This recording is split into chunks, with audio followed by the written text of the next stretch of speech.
दोस्तों, इस वक्त चीन और भारत के बीच सीमा पर काफी तनाव का माहौल है और दोनों ही देश एक दूसरे से युद्ध करने के लिए उतारू हैं। 1962 के युद्ध के बाद भारत और चीन दोनों ही देशों की सेना काफी बदल चुकी है। दोनों देशों की सेना ने अपने आप को काफी मजबूत किया है और 1962 युद्ध के बाद से ही दोनों देशों ने अपने हथियारों की संख्या काफी बढ़ाई है। भारत और चीन की सरकार अपनी जीडीपी का बहुत बड़ा हिस्सा अपनी सेना में खर्च करते हैं।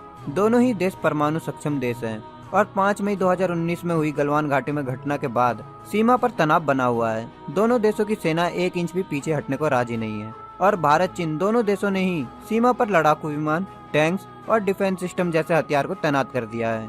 अगर ऐसा ही चलता रहा तो दोनों देशों के बीच युद्ध होना तय है। अगर युद्ध होता है तो भारत के पास ऐसे कई हथियार हैं जिसके वजह से भारत चीन से नहीं डरता। आज के इस वीडियो में हम ऐसे ही 5 हथियारों की बात करेंगे जिसके कारण भारत चीन से नहीं डरता है। तो आइए जानते हैं। पहला, ब्रह्मोस। दोस्तों, ब्रह्मोस जितना छोटा है उतना ही ये घातक है। ऐसा मैं इसलिए कह रहा हूँ, जब आप ब्रह्मोस के बारे में जानेंगे तो आप खुद समझ जाएंगे कि ब्रह्मोस पहले स्थान पर क्यों है। आइए ब्रह्मोस के बारे में जानते हैं। ब्रह्मोस एक कम दूरी की RAM jet supersonic cruise missile है। इसे पनडुब्बी, डिस्ट्रॉयर, लड़ाकू विमान या जमीन से भी लॉन्च किया जा सकता है। रूस की एनपीओ और भारत के रक्षा अनुसंधान एवं विकास संगठन यानी डीआरडीओ ने मिलकर बनाया है। ब्रह्मोस मिसाइल रूस की P-800 ऑकिस क्रूज मिसाइल पर आधारित है। ब्रह्मोस भारत और रूस के द्वारा विकसित की गई अब तक की सबसे आधुनिक मिसाइल प्रणाली है और ब्रह्मोस ने भारत को मिसाइल तकनीक में काफी आगे बढ़ा दिया है। ब्रह्मोस एक सुपरसोनिक क्रूज मिसाइल है। क्रूज मिसाइल उसे कहते हैं जो कम ऊंचाई पर तेजी से उड़ान भर सकती है। इसी कारण से ये रडार की आंखों से बच जाती है। ब्रह्मोस मिसाइल की खासियत यह है कि इसे जमीन से, हवा से, पनडुब्बी से, युद्धपोतों से यानी कि लगभग कहीं से भी दागा जा सकता है। ब्रह्मोस के मैन्यूवरेबल तकनीक का हाल ही में सफल परीक्षण किया गया है, जिसके बाद ब्रह्मोस मिसाइल की मारक क्षमता में काफी बढ़ोतरी हुई है। दोस्तों, अगर आपको मैन्यूवरेबल तकनीक के बारे में नहीं पता तो मैं बता देता हूँ। मैन्यूवरेबल तकनीक यानी दागे जाने के बाद अपने मार्ग यानी रास्ते को बदलने की क्षमता को कहते हैं। उदाहरण के लिए टैंक से छोड़े जाने वाले गोले तथा अन्य मिसाइलों का लक्ष्य पहले से ही तय होता है और ये वहीं जाकर गिरते हैं। या फिर लेजर गाइडेड बम या मिसाइलों को देख लीजिए, ये लेजर किरणों की मदद से अपने लक्ष्य को निशाना बनाते हैं। लेकिन लड़ाकू विमान जैसी लगातार गतिशील होने वाली वस्तु को निशाना बनाना काफी मुश्किल होता है। इसी जगह मैन्यूवरेबल तकनीक काम आती है। ब्रह्मोस मैन्यूवरेबल मिसाइल है। अगर ब्रह्मोस मिसाइल को दागे जाने के बाद लड़ाकू विमान अपना रास्ता बदल ले तो ये मिसाइल भी अपना रास्ता बदल लेती है और उस लड़ाकू विमान को अपना निशाना बना लेती है। अब ब्रह्मोस मिसाइल की विशेषताएं जान लेते हैं। ये हवा में ही मार्ग बदल सकती है और चलते फिरते लक्ष्य को भेज सकती है। इसको वर्टिकल या सीधे कैसे भी दागा जा सकता है। ये मिसाइल तकनीक थल सेना, जल सेना और वायु सेना तीनों के काम आ सकती है। ये 10 मीटर की ऊंचाई में उड़ान भर सकती है, जिसके वजह से ये रडार के पकड़ में नहीं आती। रडार ही नहीं बल्कि ये किसी भी तरह के मिसाइल पहचान तकनीक को धोखा देने में सक्षम है। मतलब ये कि ब्रह्मोस को मार गिराना लगभग नामुमकिन है। ब्रह्मोस मिसाइल अमेरिका के टॉम हॉक मिसाइलों से 2 गुनी रफ्तार में वार करती है। मतलब ये अमेरिका के टॉम हॉक मिसाइल से भी अधिक घातक है। आम मिसाइलों के विपरीत ब्रह्मोस मिसाइल हवा को खींचकर रैम जेट तकनीक से ऊर्जा प्राप्त करती है और ये मिसाइल 1200 यूनिट ऊर्जा से अपने लक्ष्य को तहस नहस कर सकती है। ब्रह्मोस को लेकर भारत की भविष्य की योजनाएं। भारत की ब्रह्मोस कॉरपोरेशन अगले 10 सालों में करीब 2000 ब्रह्मोस मिसाइल बनाएंगे। इन मिसाइलों को भारत के सभी सुखोई लड़ाकू विमानों में तैनात किया जाएगा। ब्रह्मोस सुपरसोनिक मिसाइल है, लेकिन भविष्य में भारत ब्रह्मोस 2 नाम से हाइपरसोनिक मिसाइल भी बनाएगा, जो 7 मैक की गति से दुश्मन पर वार करेगा। भारत ने अपने स्वदेशी सबसोनिक मिसाइल निर्भय को भी बना चुका है। ब्रह्मोस 2 करीब 6000 किलोमीटर प्रति घंटे की रफ्तार के साथ 1000 किलोमीटर तक अपने दुश्मनों को भेज सकेगी। ब्रह्मोस मिसाइल की मारक क्षमता 450 किलोमीटर है और ये अपने साथ 300 किलोग्राम के विस्फोटक ले जा सकता है। ब्रह्मोस मिसाइल की गति ध्वनि की गति से 3 गुना अधिक यानी 3675 किलोमीटर प्रति घंटा है और चीन के पास ब्रह्मोस मिसाइल का कोई भी तोड़ नहीं है। दूसरा, एंटी सैटेलाइट मिसाइल। दोस्तों, एंटी सैटेलाइट मिसाइल खास तौर पर सैन्य मकसद से अंतरिक्ष में सैटेलाइट्स को तबाह करने में इस्तेमाल किया जाता है। इस तकनीक को एसेट सिस्टम भी कहते हैं। हालांकि अभी तक दुनिया के सामने ऐसे हालात नहीं बने जब इस खास हथियार का इस्तेमाल किया जा सके। विभिन्न देशों ने इस क्षेत्र में अपनी क्षमता दिखाने के लिए अपने खुद के सैटेलाइट मार गिराए हैं।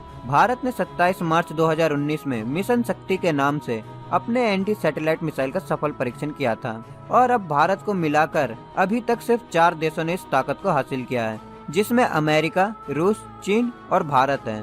50 के दशक में सोवियत संघ द्वारा अंतरिक्ष में सैटेलाइट को मार गिराने के बाद अमेरिका ने असैट सिस्टम पर काम शुरू किया और 1985 में अमेरिका के F-15 लड़ाकू विमान ने अमेरिका के एडवर्ड एयरबेस से करीब 38,000 फीट की ऊंचाई तक उड़ान भरी और मिसाइल को लॉन्च किया। इस मिसाइल ने सोलविंड P-78-1 नाम के एक अमेरिकी सैटेलाइट को निशाना बनाया। जहां तक पड़ोसी देश चीन की बात है तो ड्रैगन ने 11 जनवरी 2007 में इस तकनीक का सफल परीक्षण किया था। चीन ने SC-90 असैट मिसाइल के जरिए अपने खराब हो चुके मौसम उपग्रह को मार गिराया था। अब जानते हैं भारत को इससे क्या फायदा होगा। पिछले 2 दशकों में भारत एक बड़ी अंतरिक्ष शक्ति के रूप में उभर कर सामने आया है। भारत के अंतरिक्ष क्षेत्र के दोनों प्रमुख संस्थान इसरो और DRDO ने मिलकर कई नए रिकॉर्ड बनाए हैं। इस परीक्षण के बाद भारत के पास किसी भी दुश्मन के लो ऑर्बिट में सैटेलाइट को मार गिरा सकता है। ऐसा करने से भारत चीन के कम्युनिकेशन सिस्टम को तबाह कर सकता है।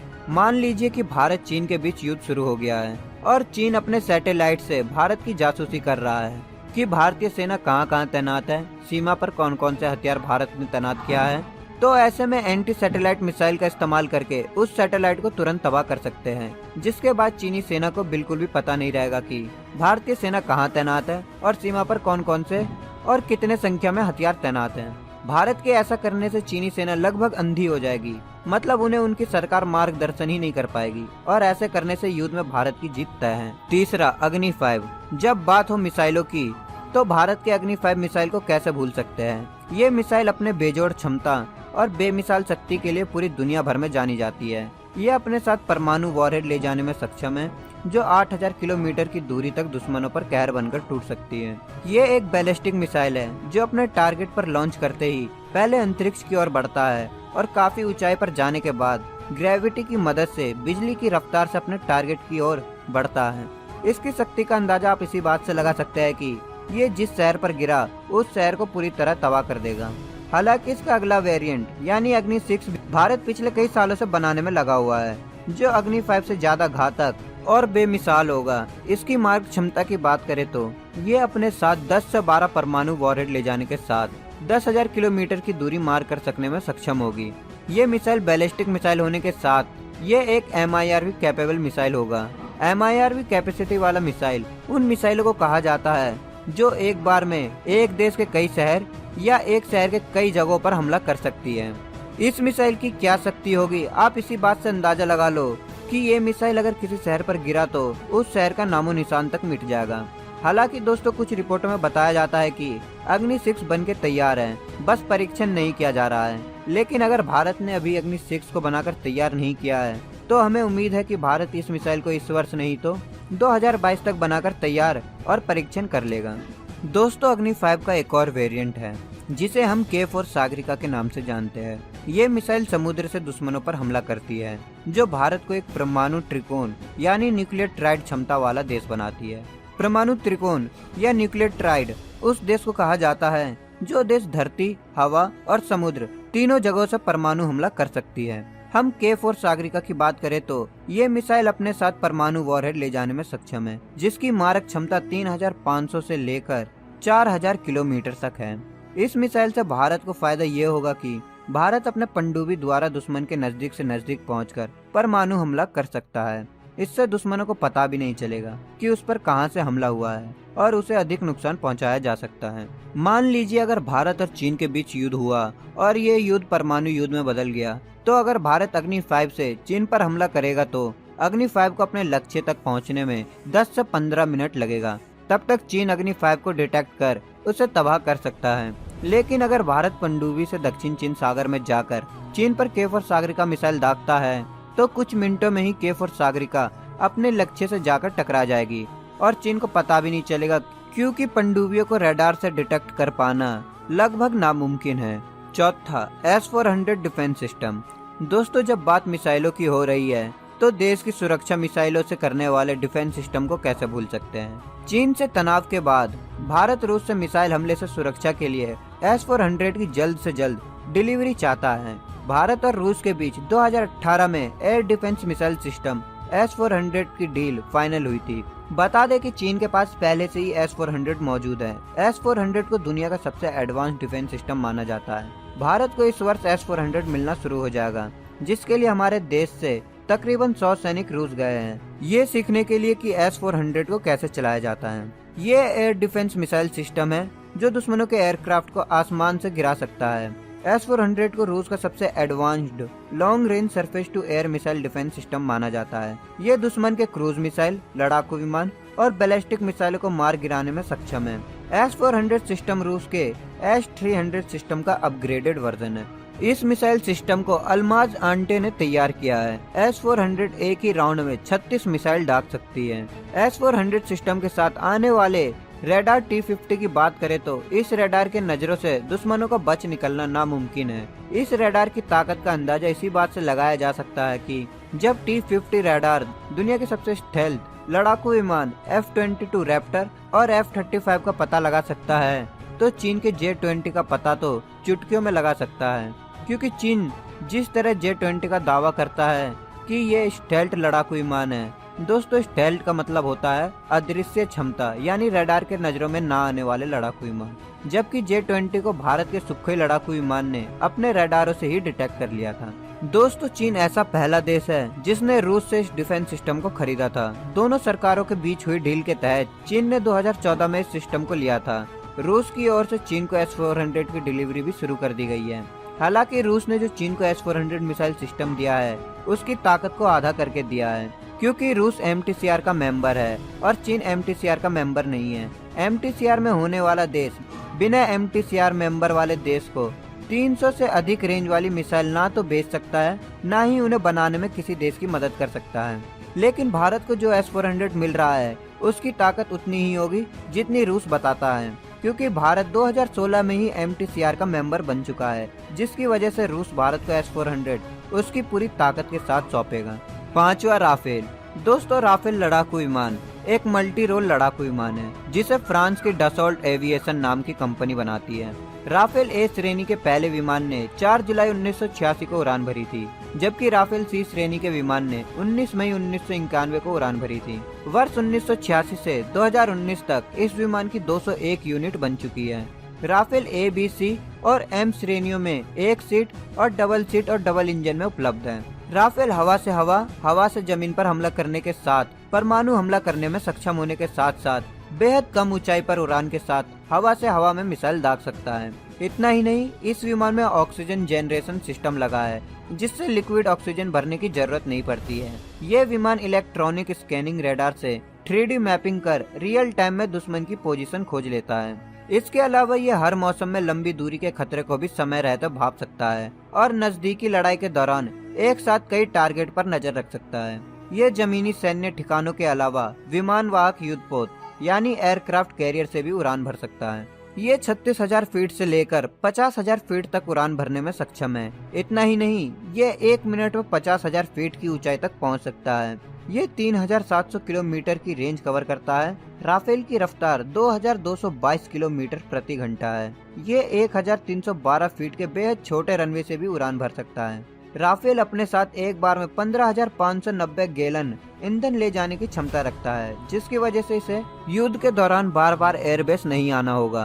राफेल हवा से हवा में मार करने वाले मिसाइलें ले जाने में सक्षम है। राफेल एक बार में 2000 समुद्री मील तक उड़ सकता है। राफेल अमेरिका के F-16 की तुलना में 0.82 फीट ऊंचा और 0.89 फीट लंबा है। इसके पंखों की लंबाई 10.90 मीटर, जेट की ऊंचाई 5.30 मीटर और लंबाई 15.30 मीटर है। दोस्तों भारत और फ्रांस के बीच 36 राफेल विमानों की डील करीब 60,000 करोड़ रुपए में हुई है, जिसमें से 8 राफेल विमान भारतीय वायुसेना में शामिल हो चुके हैं। 5 राफेल विमानों की पहली खेप 29 जुलाई 2020 को भारत पहुंची थी, जिसमें ये राफेल विमान फ्रांस से अम्बाला पहुंचे और आधारिक तौर पर इन्हें अम्बाला एयरबेस के भारतीय वायुसेना के बेड़े में शामिल किया गया है। और 3 राफेल विमानों की दूसरी खेप फ्रांस से बिना रुके 4 नवंबर 2020 को 8:14 पर रात को गुजरात के जामनगर एयरबेस पहुंचे थे। इस वक्त 8 राफेल विमान भारतीय वायुसेना को अपनी सेवा प्रदान कर रहे हैं। दोस्तों ऐसा माना जा रहा है कि राफेल के भारत आने के बाद दक्षिण एशिया में भारत की शक्ति काफी हद तक बढ़ गई है और चीन और पाकिस्तान राफेल से काफी घबराए हुए हैं। दोस्तों इन 5 हथियारों के दम पर भारत चीन से नहीं डरता, या यूँ कह लो कि इन 5 हथियारों से चीन काफी ज्यादा डरता है। तो दोस्तों, भारत के इन सभी हथियारों में से सबसे घातक हथियार आपको कौन सा लगा, कमेंट बॉक्स में अवश्य बताएं। साथ ही भारत के इन हथियारों के लिए एक लाइक तो बनता है और इस वीडियो को अपने दोस्तों के साथ शेयर करना बिल्कुल भी ना भूलें। अगर आप हमसे इंस्टाग्राम और फेसबुक में जुड़ना चाहते हैं तो आप हमें इंस्टाग्राम और फेसबुक में जरूर फॉलो करें, लिंक आपको डिस्क्रिप्शन बॉक्स में मिल जाएगा। अगर आप हमारे चैनल पर नए हैं और आपने अभी तक हमारे यूट्यूब चैनल को सब्सक्राइब नहीं किया है तो आप अभी सब्सक्राइब कर ले, साथ ही बगल में जो बेल आइकन है उसे भी ऑल में क्लिक कर ले, ताकि हमारी आने वाली नई वीडियो आप तक सबसे पहले पहुंच सके। तो दोस्तों, मिलते हैं नेक्स्ट वीडियो में, तब तक आप अपना और अपने परिवार का ख्याल रखें। जय हिंद, जय भारत।